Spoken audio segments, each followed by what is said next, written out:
Dynasty mode is going to be the flagship mode for College Football 25, and with 134 teams confirmed for this game, there's going to be a lot of teams to choose from when it comes time to decide who you'll rock with in your Dynasty mode. I know some people make multiple, but I know a lot of you out there, you just make one, and that's what you rock with from when the game comes out until the next game comes out. So, and I'm going to help you whittle that down a little bit to around 10 teams. I know it might sound weird right there, right? Just 10 teams.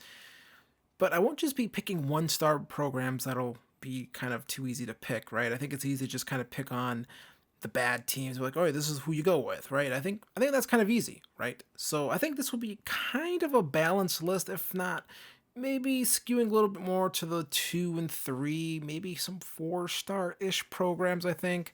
And and before we get into this, be sure to hit like, be sure to hit subscribe for more College Football 25 content. I have been enjoying making these videos recently, so I want to thank you guys for watching them, and let's get into the list here. Number 10 on this list is going to be the Akron Zips. Now, I know what I said before about this list is going to be filled with just the worst teams in college football, but I think I would be doing this list a little bit of a disservice by not putting the Zips on it. The Zips have won one conference championship in their history, and that was in 2005. Akron has been to 3 bowl games in their history. They have a 1-2 record to show for it. That one win came in the Idaho Potato Bowl in 2015, and they haven't been to a bowl game since 2017. So, all things considered, this kind of seems like the perfect rags to riches team to do in College Football 25. So, that is going to be number 10 on the list, the Akron Zips. So, let's get into number 9 on this list. Number 9 is going to be Duke. Yeah, Duke, the basketball school. For some reason, I was always confused as a kid on why Duke's football team was kind of just mediocre and why the basketball program was, well, elite. Then you remember Duke basketball had Coach K, and Duke's football team probably doesn't have this, couldn't ever hire the same sort of coach with that sort of gravitas, if you will, right? Really can't say the same. Their most recent coach, Mike Elko, left the program to take the Texas A&M job, right? Kind of, in my opinion, a middle tier SEC team. Guy decided I'm gonna take the A&M job. Star quarterback Riley Leonard entered the transfer portal. He went to Notre Dame. It's pretty clear that the college football world views Duke as a bit of a stepping stone program. Coaches think this. With the transfer portal being what it is now, it's pretty clear that players can express this as well. This is a program that has never won a national title outright, hasn't won the ACC since 1989. You want to know who the coach of that team in 89 was? Steve Spurrier. You know what he did after that season, after winning the conference championship with Duke? He left and went and took on the Florida job, winning multiple national championships there. Again, it seems like being a stepping stone is in this program's DNA. So I think trying to change that, trying to turn that around from being a stepping stone in college football to really being a program that has your boot on the neck of the college football world, I think that'd be a pretty fun challenge to do with a team like Duke. And I think, again, Duke has a nice uniform set as well. So I think that's kind of part of it too. Who has nice uniforms? I think Duke's uniforms are pretty nice. So number 9 is going to be Duke. Let's get into number 8. Number 8 on the list is going to be the Georgia Tech Yellow Jackets. This was a team that was always like really annoying to play against in the old NCAA football games. You remember they had that flex bone, triple option offense. It was kind of rage inducing at times. You would kind of look at them like, oh yeah, they kind of look like a pushover. Then you play them and then it's just stuff going all over the place. It was just kind of like crazy. Like, what is going on here? Now, the Yellow Jackets haven't won a conference championship outright since 1990. Their ACC championship in 2009 was vacated by the NCAA for violations. 1990 was their last national championship. They've had bowl success. After a 4-year bowl drought, they went bowling again in 2023 and they beat UCF. So this is a program that's, kind of the middle of the road in the highway of the college football world. And no, that's not a ramble and wreck pun.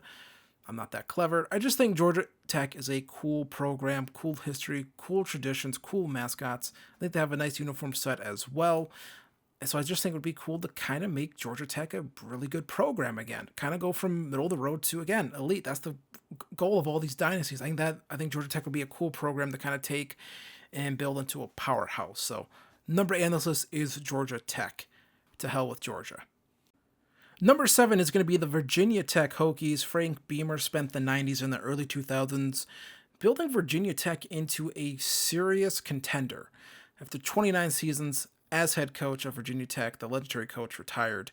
Following the 2015 season, he coached the Hokies to 23 consecutive bowl games, a national championship appearance, 7 conference championships. Michael Vick went here, okay? So the following years, have been fine, right? This used to be a program that was kind of on the map a little bit. They recently broke a 4-game bowl losing streak in 2023, but really this program is really a far cry from where Frank Beamer had built it up, where they were, really close to breaking through and winning it all a few times. So I think this is just another school that, again, kind of one of these schools that's, again, it's not a blue blood program. It's not LSU. It's not Oklahoma. It's not Texas. It's not Ohio State. It's not a program like that. But I also think these are programs that are really important to the history of college football. And I think those are programs that when they are good, when those teams are competitive, those are teams that people are kind of always rooting for, to kind of see them get over the hump and kind of have their day in the spotlight. So I think that, again, Virginia Tech would be just a really cool team to kind of build up and kind of just get to that level, I think, personally. So number 7 on this list is going to be Virginia Tech. Let's get into number 6 now.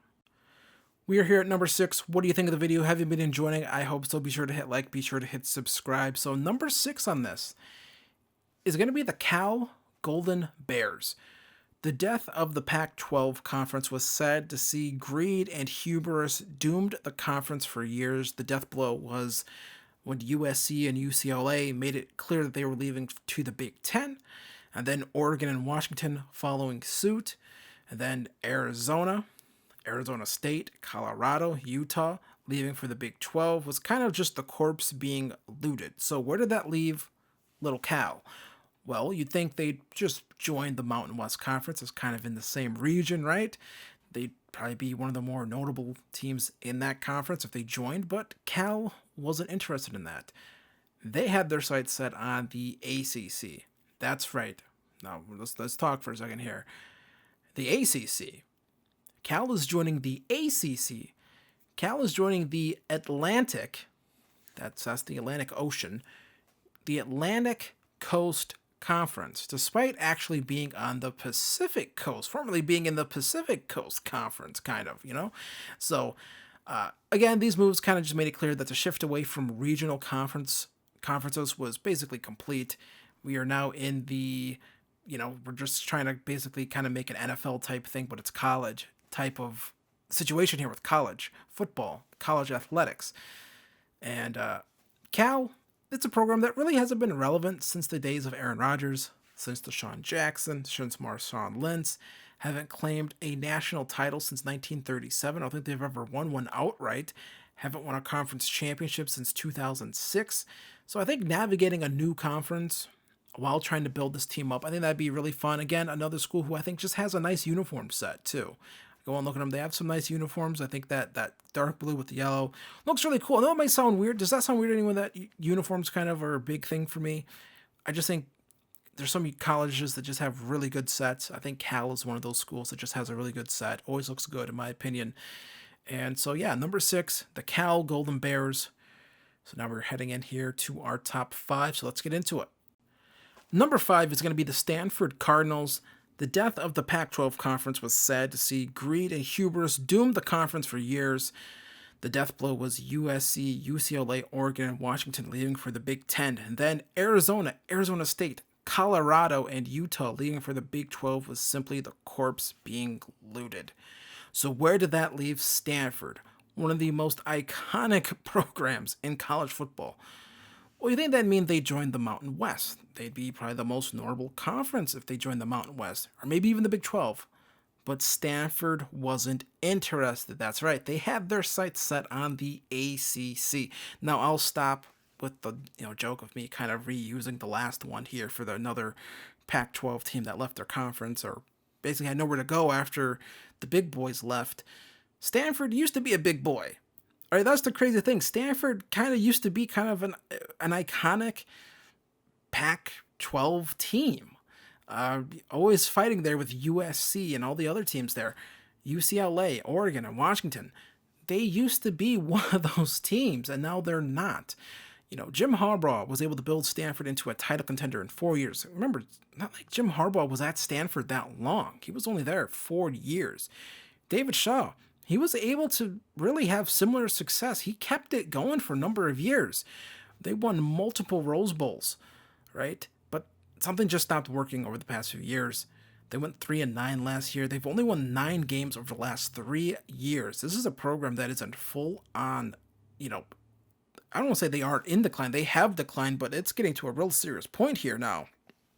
Stanford should be better than going 3-9. There is no reason why a school like Stanford, why a program like Stanford should be going 3-9. It just should not be happening. So, again, Stanford, more also another team with iconic uniforms.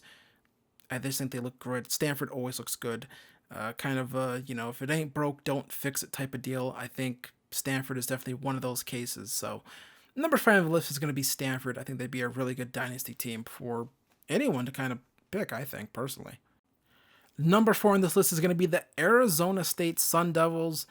The death of the Pac-12 conference was sad to see. Greed and hubris doomed the conference for years. Okay, I'll stop this time. All right. The current state of the Sun Devils can kind of be traced back to Herm Edwards. Herm did a really good job for a few years, right? I remember when he got hired, everyone was like, really, Herm Edwards. And then they won some games. They looked really good. They went to bowl games. They won a bowl game. Herm did a really good job his first few years. Took him to multiple bowls. Like I said, beat Florida State in the Sun Bowl in Herm's second season as coach. And then the whole COVID thing happened in 2020. In 2021, Arizona State confirmed that the NCAA was investigating the program over recruiting high school players during the COVID-19 dead period in 2020. After the 21 season, assistant coaches Zach Hill and now Raiders head coach Antonio Pierce resigned. That's probably should have been the first sign of, okay, something serious here is happening. 17 players transferred out. Future Heisman Trophy winning quarterback Jaden Daniels was among one of these players. Despite the mass exoduses of players and coaches, Edwards remained pretty steadfast that he was going to continue to be the head coach for the Sun Devils. But he would end up getting fired after a loss to Eastern Michigan. They finished the 2022 season 1-9 after vacating 2 of their 3 wins that year. Things weren't any better last year in 2023. They finished 3-9 again. This is a program that is in the dumps post Herm Edwards. But now you have a chance to right the ship. You're in a new conference. You're in the Big 12. A fresh start for this program. And again, like I've said before, Arizona State is another kind of program that I think has just sweet uniforms. Multiple helmets look really cool. They have little Sun Devil on it sometimes.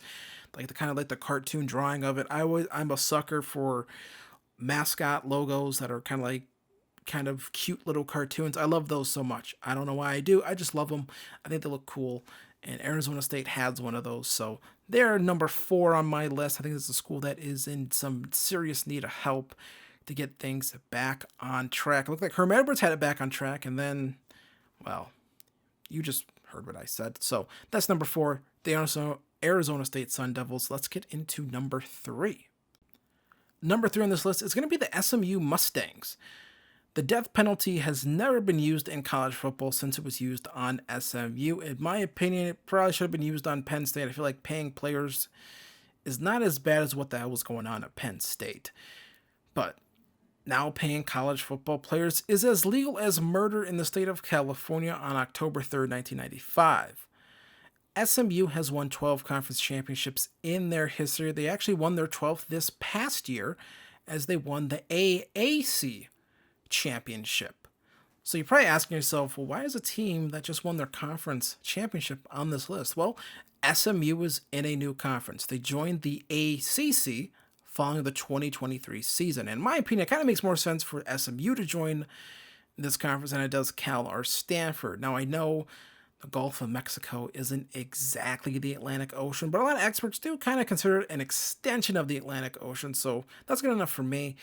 Again, I know geography, things like that don't really matter in sports anymore, but they used to. They used to mean something. And to me, I have no problem with SMU being in the ACC. But SMU being in a conference with, I think, competitions that's going to be a hell of a lot stiffer than what they faced in the AAC means that maybe their run of just kind of running through their conference schedule is probably going to be over. But to me, that kind of makes this a fun team to play with. It's kind of a stealth rebuild in a way, right? They rebuilt themselves into a program that could consistently win in the AAC. Now you got to do that and consistently rebuild in the ACC.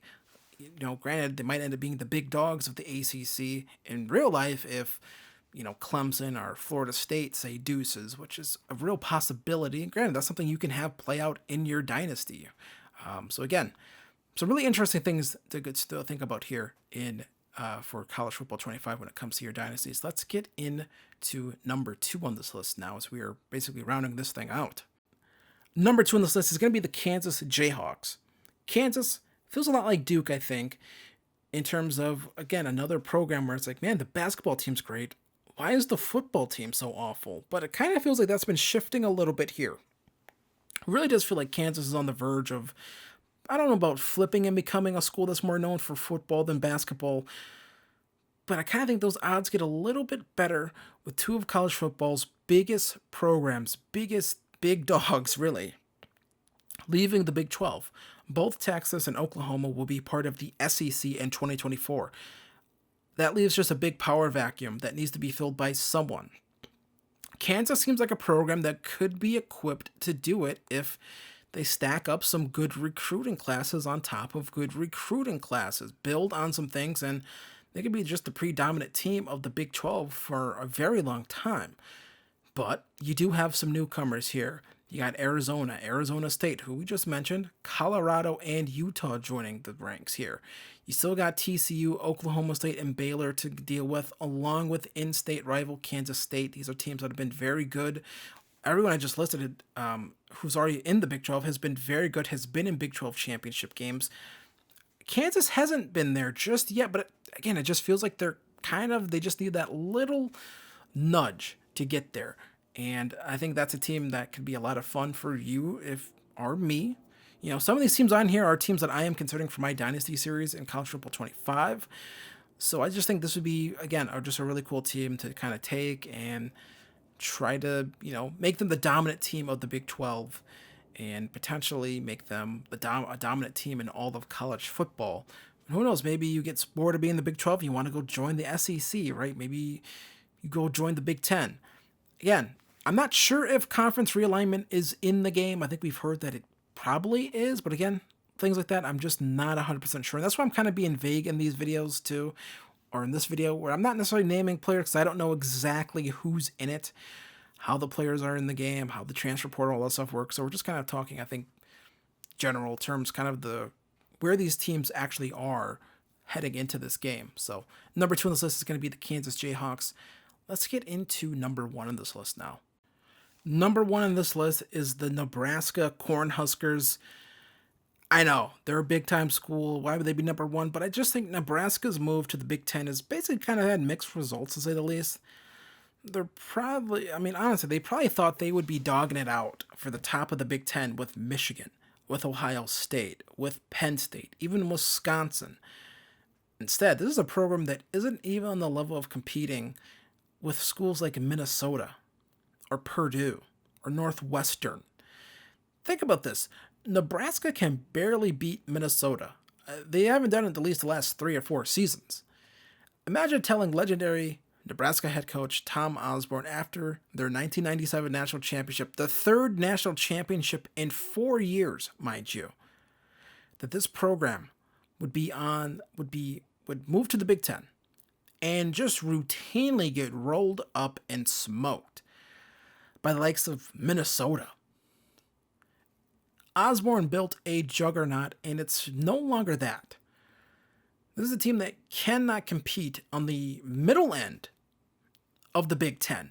Don't forget about the high end. They can barely compete in that middle tier of schools of, your Minnesotas, your Purdue's, your, Michigan States. They're not even as good as Michigan State, and Michigan State has kind of struggled the past few years. I mean, Nebraska's almost the verge of being kind of forgotten, almost a laughing stock. That's why I think this would be a great team for someone to rebuild in a dynasty. This wouldn't be a rags to riches dynasty by any means. This would be a return to glory dynasty. And again, if conference editing is in the game, you can kind of send Nebraska back to where they belong. And I think that's in the Big 12. I kind of hope conference editing's in the game. Personally, I kind of want to undo some of these big time changes, But that's for different videos that I've already maybe mentioned that subject in. So that is the list. That's 10 schools that I think would be pretty cool to kind of rebuild for a dynasty for you, or even for yours truly, in college football 25. What do you think of this list? Who do you think I left out? Do you think I had too many big-time schools on it? Possibly. Do you think it was too focused on recent conference changes? Possibly. But I think those are just kind of big-time things for this year's game. And just for the story of college football this year anyways, is kind of this, the realignment that we've seen this year, or for this cycle of realignment, is absolutely bonkers, I think. Just nuts. Just absolutely nuts. And we kind of get to be right in the middle of that with some of our dynasties that we're going to be making. So I think that's a cool thing to kind of be a part of, as opposed to kind of maybe playing more stable options. So again, what did you guys think of the video? If you liked it, hit like, hit subscribe. What are some schools that you're excited to rebuild in your dynasty mode in college football 25? Let me know below. Thank you guys for watching this video. Again, be sure to hit like, be sure to hit subscribe for more college football 25 content, and I will see you guys in the next one. Peace.